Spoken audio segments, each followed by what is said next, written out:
Jalen Rose. We're talking about the best players in the league. So far, we've listed 4 of them. I'm going to just give you some evidence for someone who should be considered as the 5th, and that is the work of Joel Embiid. No James Harden. They went up against the Suns, who Chris Paul went out about in the middle of the second quarter. But Embiid, again, it just puts up 30 and 10 every single time he puts on sneakers. I believe this is the best game that Joel Embiid has played all season. Really? And it was needed. Yes. He went like 16 for 16 from the line or something. Yes. And no James Harden. But what I want to highlight is, if you noticed, it ain't all him scoring in theory in the paint. It's him high post passing to Tobias Harris for a bucket. It's opening up the lane so Maxey can get a cut. The energy that the big fella played with.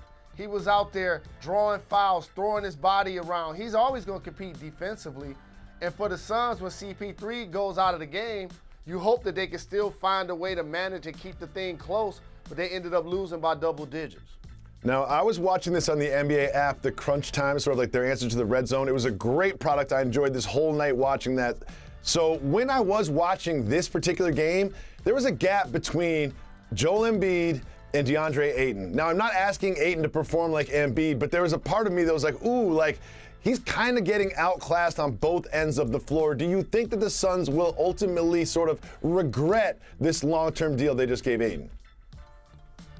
See, the problem with the Ayton deal is, as it started to be negotiated over the last couple of years, in theory, they didn't sign him until the Pacers gave him an offer.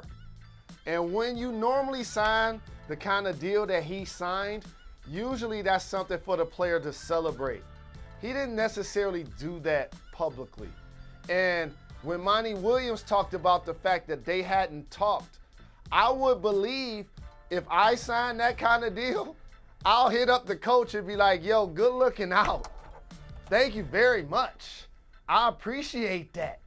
And so when that doesn't take place, it does let me know that your question is valid. And I don't believe he's going to play out that deal. But to your point, it may happen sooner than we realize. Thanks for watching ESPN on YouTube. For live streaming sports and premium content, subscribe to ESPN Plus right now.